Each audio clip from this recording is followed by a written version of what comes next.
ಯಮ ವಿಮಾನ ಯಾವ ರೀತಿಯಾಗಿ ಆಪೋಷಣ ಪಡ್ಕೊಳ್ತು ಅಂತ ಹೇಳಿ 265 ಜನರ ವಿಮಾನ ದುರಂತದಲ್ಲಿ ಸುಟ್ಟು ಕರಕಲಾಗಿರುವಂತಹ ಮೃತದೇಹಗಳು. ದುರಂತದಲ್ಲಿ ಮೃತಪಟ್ಟ 200 ಜನರ ಡಿಎನ್ಎ ಪರೀಕ್ಷೆ ಅಂತಿದ್ದಾರೆ. 200 ಅಯ್ಯಯ್ಯಪ್ಪ. ಡಿಎನ್ಎ ಪರೀಕ್ಷೆ ವರದಿಗಾಗಿ ಕಾಯಬೇಕಾಗಿದೆ 72 ಗಂಟೆ. ಡಿಎನ್ಎ ಪರೀಕ್ಷೆ ವರದಿಗಾಗಿ ಈಗ ಕುಟುಂಬಸ್ಥರು ಕಾಯ್ತಾ ಇದ್ದಾರೆ. ಸಾವಿನ ಸಂಖ್ಯೆ 200ಕ್ಕೆ ಹೋಗಿ ತಲುಪ್ತಾ ಇದೆ. ಗುರುತು ಸಿಗದಷ್ಟು ಸುಟ್ಟು ಕರಕಲಾಗಿ ಹೋಗಿವೆ ಮೃತದೇಹಗಳು. ವಿಮಾನ ದುರಂತದಲ್ಲಿ ಸುಟ್ಟು ಕರಕಲಾಗಿರುವಂಥ ಮೃತದೇಹಗಳು 265. ಅದು 265 ಮೃತದೇಹಗಳು, 200 ಅಲ್ಲ, 265 ಮೃತದೇಹಗಳು ಸಾವನ್ನಪ್ಪಿರುವಂಥದ್ದು. ಕಾರಣ ವಿಮಾನದಲ್ಲಿದ್ದಂಥವರೇ 241 ಇದ್ದರು. ಅದರ ಜೊತೆಗೆ ಅಲ್ಲಿರುವಂತಹ ಹಾಸ್ಟೆಲ್ನಲ್ಲಿರುವಂಥ ವಿದ್ಯಾರ್ಥಿಗಳು, ಅಲ್ಲಿ ಕೆಲಸ ಮಾಡ್ತಾ ಇರುವಂಥವರೆಲ್ಲ ಸೇರಿಕೊಂಡ್ರೆ ಈಗ ಅವುಗಳನ್ನೆಲ್ಲ ಲೆಕ್ಕ ಹಾಕ್ಕೊಂಡ್ರೆ 265 ಆಗುತ್ತೆ. ಇದು ಭಾರತ ದೇಶದಲ್ಲೇ 2ನೇ ಅತಿ ದೊಡ್ಡ ದುರಂತ. ಇದು ಮೊದಲನೆಯದು ಹರಿಯಾಣದಲ್ಲಿ ನಡೆದಿತ್ತು. 340 ಚಿಲ್ಲರೆ ಏನೋ ಸಾವನ್ನಪ್ಪಿದ್ರು ಅಲ್ಲಿ ಜನ.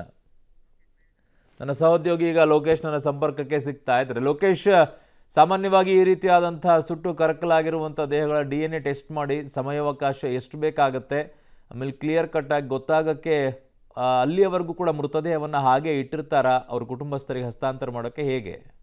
ಅರುಣಿಗ, ಕುಟುಂಬಸ್ಥರಿಗೆ ಮೃತದೇಹಗಳನ್ನು ಹಸ್ತಾಂತರ ಮಾಡಲಿಕ್ಕೆ ಯಾರ ಮೃತದೇಹ ಅಂತೇಳಿ ಗೊತ್ತಾಗ್ತಾ ಇಲ್ಲ. ಆ ಕಾರಣಕ್ಕೋಸ್ಕರ ಈಗ 200 ಮೃತದೇಹಗಳ DNA ಟೆಸ್ಟನ್ನು ಈಗ ಮಾಡಿರುವಂಥದ್ದು. ಕುಟುಂಬಸ್ಥರು ಕೂಡ ಬಂದಿದ್ದಾರೆ. ಕುಟುಂಬಸ್ಥರಿಂದ ಮಾಹಿತಿಯನ್ನು ತೆಗೆದುಕೊಂಡು ಆ DNA ಟೆಸ್ಟ್ಗೆ ಒಳಪಡಿಸಲಾಗಿದೆ. ಆ DNA ಟೆಸ್ಟ್ ವರದಿ ಬರಬೇಕು ಅಂತಂದರೆ ಸುಮಾರು 72 ಗಂಟೆಗಳ ಕಾಲ ಸಮಯ ಬೇಕಾಗುತ್ತೆ ಅಂತೇಳಿ ಈಗಾಗಲೇ ಆರೋಗ್ಯ ಇಲಾಖೆ ಕೂಡ ಹೇಳಿರುವಂಥದ್ದು, ಗುಜರಾತ್ ಆರೋಗ್ಯ ಇಲಾಖೆ. ಅದರ ಜೊತೆಗೆ DNA ಟೆಸ್ಟಲ್ಲಿ ಹಲವು ಟೆಸ್ಟ್ಗಳು ಬರ್ತವೆ. ಹಲವು ಟೆಸ್ಟ್ಗಳನ್ನು ಮಾಡಿ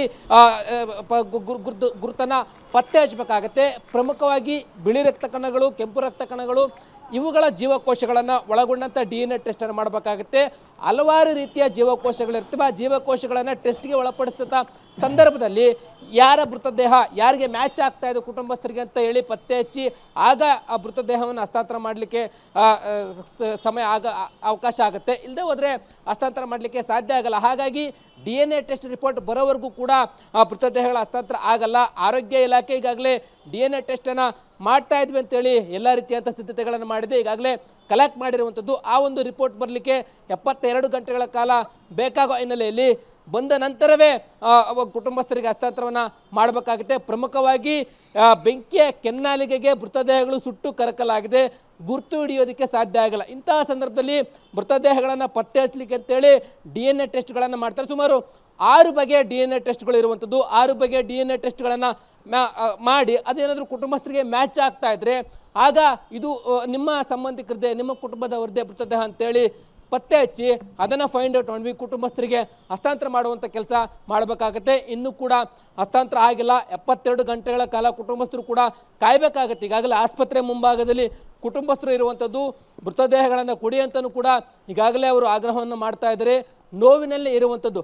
ಆದರೆ ಏಕಾಏಕಿಯಾಗೆಲ್ಲ ಕೊಡಲಿಕ್ಕೆ ಬರಲ್ಲ. ಹಾಗಾಗಿ DNA ಟೆಸ್ಟ್ ಫೈಂಡ್ ಔಟ್ ಆದ ಬಳಿಕವೇ ಈಗ ಆರೋಗ್ಯ ಇಲಾಖೆ ಆಸ್ಪತ್ರೆಯಿಂದ ಮೃತದೇಹಗಳನ್ನು ಹಸ್ತಾಂತರ ಮಾಡಲಿಕ್ಕೆ ಸಿದ್ಧತೆಯನ್ನು ಮಾಡ್ತಾ ಇರುವಂಥದ್ದು. ಕುಟುಂಬಸ್ಥರು ಮತ್ತು ವೈದ್ಯಕೀಯ ಸಿಬ್ಬಂದಿ ಕೂಡ DNA ರಿಪೋರ್ಟ್ಗೋಸ್ಕರ ವೆಯ್ಟ್ ಮಾಡ್ತಾ ಇರುವಂಥದ್ದು. ಅರುಣ್. ಓಕೆ ಲೋಕೇಶ್, ನಿಮ್ಮೆಲ್ಲ ಮಾಹಿತಿಗೆ ಧನ್ಯವಾದಗಳು.